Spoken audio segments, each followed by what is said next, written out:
Question है हमारे पास 15 ml mixture of Cr2O7 and CrO4 was titrated against 0.1 molar NaOH.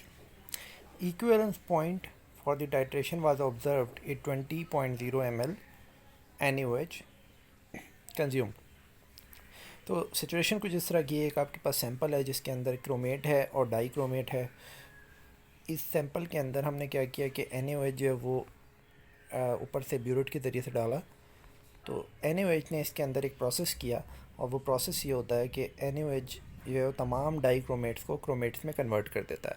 तो NaOH जब भी ऐसे सैंपल के अंदर जाता है जिस सैंपल के अंदर जो है वो क्रोमेट और डाई क्रोमेट होते हैं, तो उसके जितने भी डाई क्रोमेट्स होते हैं उनको क्रोमेट में कन्वर्ट कर देता है।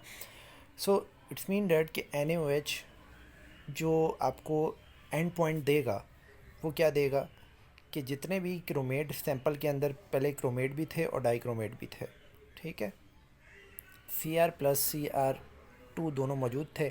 NaOH ने क्या किया कि जितने भी ये Cr2 थे इनको कन्वर्ट कर दिया Cr में। सो जो आपको एंड पॉइंट मिलेगा वो ये बताएगा कि Cr2 की के मिली मोल्स इसके अंदर कितने मौजूद थे, ठीक है। सबसे पहला टास्क हमारा ये है, इसको ज़रा हम परफॉर्म कर लें पहले। Volume of the sample is 15 ml, concentration of NaOH is 0.1 molar, aqueous equivalence point volume is 20 ml for the NaOH consumption, volume of HCl ये बाद में आपको गिवन है जब हम उसको अंदर डालेंगे। तो अभी हमारे पास ये बात के जो आपको इक्विवेलेंस पॉइंट दिए हुए हैं जब हम HCl का प्रोसेस करेंगे, तो यहाँ पे जस्ट जो है फर्स्ट प्रोसेस क्या है कि कन्वर्जन हो रहा है Cr2 का Cr में। तो ऑरेंज कलर होगा, वो ऑरेंज कलर किस में कन्वर्ट हो जाएगा, येलो में कन्वर्ट हो जाएगा, वो हमारा एंड पॉइंट होगा। सो मिली मोल ऑफ NaOH इज़ 0.1 मोल पर decimetre cube divide by 20 ml। So litre से आप लीटर कैंसिल करवा दें तो आपके पास 2 मिली मोल्स आ जाते हैं। अगर हमारे पास यहाँ पे इक्वेशन है, बैलेंस इक्वेशन डाइक्रोमेट और NaOH के दरमियान, जो हमें ये बताती है कि 2 moles of NaOH is equals to 1 mole of dichromate. तो 1:2 का रेशियो है, तो अगर हमें क्रोमेट के निकालना है तो इसको आप डिवाइड बाय 2 करवा देंगे तो आपके पास 1 मिली मोल्स आ जाएंगे। अब हमें कंसनट्रेशन निकालनी है, क्योंकि मैंने आपको पहले ये बात बता दी कि ये जो आपने कंसनट्रेशन, ये जो आपने मिली मोल्स निकाले, ये मिली मोल्स उसी डाइक्रोमेट के थे जो डाइक्रोमेट क्रोमेट में कन्वर्ट हो गया, ठीक है। तो NaOH ने जितने भी डाइक्रोमेट थे वो क्रोमेट में कन्वर्ट कर दिए। तो इस प्रोसेस से, फर्स्ट प्रोसेस से जो आपको रिज़ल्ट मिलेगा वो जस्ट आपको डाइक्रोमेट की कंसनट्रेशन मिलेगी, इसके बारे में आपको नॉलेज मिलेगी। आपको ये नहीं पता चलेगा कि कितने जो है वो उसके अंदर क्रोमेट हैं, ठीक है। उसके लिए अब हमारे पास क्वेश्चन को आगे देख लेते हैं। क्वेश्चन आगे कह रहा है कि now 30 ml of 0.05 molar HCl was added in the mixture. जो मिक्सचर ऊपर बना हुआ था उस मिक्सचर के अंदर जो है वो HCl डाल दिया गया इतना 0.1 molar NaOH। Volume of the NaOH equivalence points आपको मिले हैं 10 और इक्विवेलेंस पॉइंट आपको मिला है 35। Calculate the concentration of Cr2 and Cr। तो आपको दोनों क्रोमेट और डाइक्रोमेट की कंसनट्रेशन फाइंड करनी है और इस तरह से आपको इक्विवेलेंस पॉइंट मिले हुए हैं 10 और 35, राइट। सो अब यहाँ पे हमारे पास HCl की कंसनट्रेशन भी मौजूद है। तो अब जब आप सेकंड प्रोसेस स्टार्ट करेंगे वो ज़रा आप देख लेते हैं। फर्स्ट इक्विवेलेंस पॉइंट के लिए जब हम वर्किंग करेंगे तो वो कुछ इस तरह से है, millimole of HCl added in sample 0.05 mole per litre multiply by 30। So ये जो आपके पास मिली मोल्स आएंगे HCl को यूज़ करके, ये HCl के जो आएंगे टोटल आपके पास मिली मोल्स आ जाएंगे किसके, H पॉजिटिव आइन के, और इसका आंसर आ रहा है 1.5। ये हमारे पास टोटल HCl आ गए जो हमने इसके अंदर यूज़ किए हैं। जो हमने टोटल HCl 15 ml डाला था, सॉरी 30 ml डाला था, एक्सेस में एसिड को एक्सेस में डाला था सोल्यूशन के अंदर। तो उस सोल्यूशन में आपके पास टोटल 1.5 मिली मोल्स आ गए एसिड के। Now millimoles of NaOH, millimoles of NaOH किसके लिए, फर्स्ट इक्विवेलेंस पॉइंट के लिए 0.1 10 ml फर्स्ट इक्विवेलेंस पॉइंट का वॉल्यूम रखा। अब यहाँ से जो हम कन्वर्जन करेंगे, अब यहाँ पे सिचुएशन कुछ इस तरह की है कि आपके पास जो सैंपल था उसके अंदर जितने भी डाइक्रोमेट थे वो कन्वर्ट हो गए थे क्रोमेट में, ठीक है, कन्वर्ट हो चुके थे क्रोमेट में जब हमने NaOH एक्सिस के अंदर 20 ml डाला था और एंड पॉइंट आपको मिल गया था। अब आपने जिसके अंदर HCl डाला है, अब ये HCl क्या टास्क परफॉर्म करेगा, तो अभी आपके पास जो सैचुरेशन है वो आपके पास जस्ट क्रोमेट है और ऊपर से HCl आ रहा है। तो HCl जो है वो ये करेगा कि जितने भी ये क्रोमेट हैं इनको कन्वर्ट कर देगा Cr2 में, ठीक है।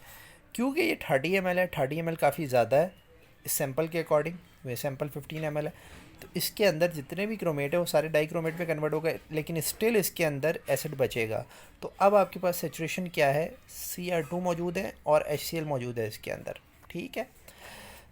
अब आप ऊपर से क्या कर रहे हैं, NaOH डाल रहे हैं, ठीक है। ये सेचुरेशन NaOH आपने इसके अंदर डाला, जैसे ही NaOH डालेंगे तो NaOH डालने से जो आपके पास वो क्रोमेट के साथ रिएक्शन नहीं देगा, डाइक्रोमेट के साथ वो रिएक्शन देगा इसके साथ, HCl के साथ। फर्स्ट HCl को कंज्यूम करवा देगा, HCl आपका सारा ख़त्म हो जाएगा और ये न्यूट्रलाइजेशन आ जाएगी, वो फर्स्ट इक्विवेलेंस पॉइंट मिलेगा आपको। तो यहाँ पे जो आपको फर्स्ट इक्विवेलेंस पॉइंट मिलेगा वो HCl की कंजम्पशन पे मिलेगा, जो आपके पास अनरिएक्टेड HCl जो होगा, जो सैंपल के साथ रिएक्ट नहीं हुआ, उस HCl के साथ जो रिएक्शन होगा NaOH का, उसका रिजल्ट आपको मिलेगा। तो हम उसको ये बोलेंगे, पहले आपने टोटल मिलीमोल ऑफ HCl निकाल लिया, अब millimole of NaOH first equivalence point से निकाले, तो यहाँ से NaOH और HCl का मोल रेशो 1:1 है, millimoles of H positive is equals to H unreacted. तो यहाँ पे जो आपके पास जो NaOH की मोल रेशो लगाने के बाद जो आपके पास H पॉजिटिव की जो मिलीमोल्स आए हैं वो H अनरिएक्टेड है। किससे अनरिएक्टेड है, सैंपल से अनरिएक्टेड है, राइट। एंड देन आपके पास ये ऑप्शन मौजूद है कि रिएक्टेड विद सैंपल, जो सैंपल के साथ रिएक्ट हुए होंगे वो क्या होंगे, वो टोटल में से अगर हम ये अनरिएक्टेड निकाल दें तो ऑब्वियसली वो आपको मिल जाएंगे। सो 1.5 - 1 इज इक्वल्स टू 0.5 मिलीमोल्स। ये 0.5 मिलीमोल्स वो थे हाइड्रोजन आयन के या HCl के, जो आपके पास सैंपल के अंदर HCl डालने की वजह से उन्होंने कन्वर्जन दी थी, सारे क्रोमेट को डाइक्रोमेट में कन्वर्ट कर दिया था, राइट। सो अब यहाँ पे 1:1 का जब मोल रेशो लगाएंगे और मोल रेशो लगाने के बाद जब आपके पास मोल्स आएंगे किसके, क्रोमेट के, वो क्रोमेट के मोल्स क्या होंगे, वो टोटल मोल्स होंगे, टोटल क्रोमेट के मोल्स होंगे, जस्ट सैंपल के क्रोमेट नहीं होंगे, क्योंकि उसके अंदर वो भी मौजूद हैं जो कन्वर्जन हो चुकी थी, right. So that is the Cr2 in the sample and Cr2 form from Cr2O7, ठीक है। जितने भी आपके पास Cr2O7 से जो ये बने थे क्रोमेट वो भी मौजूद होंगे उसके अंदर, ओके। सो अब सेकेंड इक्विवेलेंस पॉइंट के लिए अगर हम वर्किंग करें तो सेकेंड इक्विवेलेंस पॉइंट के लिए जब आप इसको परफॉर्म करेंगे तो वो कुछ इस तरह से होगा कि millimoles of NaOH multiply by 0.1, 35 - 10, 35 second आपका जो पॉइंट था, और 10 आपका जो फर्स्ट इन्फ्लेक्शन पॉइंट है उसको इसमें से माइनस करवा देंगे। तो अब यहाँ पे सैंपल के अंदर जो चीज़ बची हुई है वो जस्ट डाइक्रोमेट है। सो डाइक्रोमेट के लिए वर्किंग करेंगे, बट टोटल वो डाइक्रोमेट है जिसके अंदर सैंपल के अपने भी हैं और कन्वर्जन वाले भी हैं। तो यहाँ से जब आप रेशो लगाएंगे 1:2 का रेशो होता है, तो इसको डिवाइड करवा देंगे तो ये आ जाएगा 1.25, ये आ जाएंगे आपके पास टोटल मिलीमोल्स ऑफ डाइक्रोमेट। अब हमारा टास्क एक रह गया कि क्रोमेट के सैंपल के मिलीमोल्स फाइंड करने हैं। उसके लिए हम क्या करेंगे, millimoles of Cr2O4 form from Cr2O7। Cr2O4 के मिलीमोल्स हमें चाहिए जो बने हैं Cr2O7 से। वो निकालने के लिए हम जो मिलीमोल्स यूज़ करेंगे वो हम फर्स्ट वाले करेंगे सैंपल के अंदर जितने आपके पास डाइक्रोमेट आ चुके हैं। सैंपल के अंदर जो डाइक्रोमेट आए थे हमारे पास वो आए थे 0.067, जो आपका फर्स्ट आंसर आया था, ठीक है। उस फर्स्ट आंसर को डिवाइड बाई 2 करवा दें तो ये आ जाएगा 0.0335 मिलीमोल्स। एंड देन आप ये जो मिलीमोल्स आए हैं, ये मिलीमोल्स वो है जो Cr2O4 के जो बने हैं Cr2O7 से, ठीक है, क्योंकि हमने Cr2O7 की मोल रेशो लगाई है, इसके साथ हमने मोल, और ये जो Cr2O7 के जो मिली मोल्स है वो कौन से वाले हैं, जो सैंपल के अंदर मौजूद हैं। इसकी जब आप मोल रेशो लगा के कोई चीज़ निकालेंगे, क्रोमेट निकालेंगे, वो क्रोमेट वो होंगे जो इससे बने होंगे Cr2O7 से। सो अब आपने क्या कर लिया कि फाइनली जो है वो इसको डिवाइड करवा दिया, तो आपके पास ये जो वैल्यू आ गई, ये वो वैल्यू है जो millimoles of Cr2O4 form from Cr2O7। अब आपको फाइनली चाहिए millimoles of Cr2O4 in sample चाहिए। तो सैंपल के निकालने के लिए जो आपके पास टोटल मिलीमोल्स आए हैं 0.5, उसमें से इस वैल्यू को माइनस करवा दें और वो टोटल वैल्यू आई थी हमारे पास 0.0 5 वाली, ठीक है, जो फर्स्ट इक्विवेलेंस पॉइंट को यूज़ करके आई थी। अब आपने इसको माइनस करवा दिया तो आपके पास ये आ गए सैंपल के अंदर मिलीमोल्स ऑफ इसके क्रोमेट के। अब आपको इसकी कंसनट्रेशन निकालनी है, तो कंसनट्रेशन आप निकालने इसको 15 से डिवाइड करवा दें।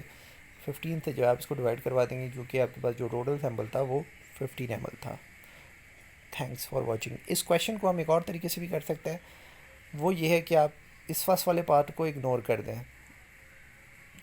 कौन से पार्ट को? यहाँ से लेकर इस पार्ट को इग्नोर कर दें। 15 ml सैंपल आपको पता चल गया, और जस्ट यहाँ से इसको प्रोसीड करें कि आपने इसके अंदर HCl डाला, और HCl डालने के बाद ये इक्विवेलेंस पॉइंट है, और क्रोमेट और डाइक्रोमेट की कंसंट्रेशन निकालें प्रोसेस के ज़रिए से सारी लॉजिक्स लगा के, तो आपके पास आंसर जो है वो दोनों के सेम आएंगे, क्वेश्चन ईजी हो जाएगा। But here we have additional data, जो आपको एडिशनल डेटा दिया गया था, इस डेटा को हम इग्नोर कर भी सकते हैं और नहीं भी कर सकते। लॉजिकली इसको इग्नोर नहीं करना चाहिए, क्योंकि क्वेश्चन में आपको जो कहा गया है वो कुछ इस तरह से है कि यहाँ पे कंज्यूम्ड हुआ, नाउ अब 30 ml जो है वो इसके अंदर 0.05 HCl डाला है इसके अंदर, मिक्सचर के अंदर, उस भी मिक्सचर के अंदर जो ऊपर वाला मिक्सचर है उसके बारे में बात हो रही है। अगर इन्होंने यहाँ पे कहा होता now 30 ml of 0.05 HCl was added in the given sample, कि गिवन सैंपल में अगर हम इसको डालते तो फिर ऐसा नहीं होता। तो मे बी पॉसिबल कि यहाँ पे भी मिक्सचर का वर्ड यूज़ किया है तो इनका मतलब यही हो, लेकिन अगर आप 20 को यूज़ करेंगे तो ये थोड़ा लेंथी हो जाता है, जो मैंने आपको ये इस तरह से पूरा प्रोसेस करके दिखाया। अगर आप इस 20 ml को यूज़ नहीं करेंगे तब भी आंसर सेम आएगा और ये क्वेश्चन थोड़ा शॉर्ट हो जाएगा।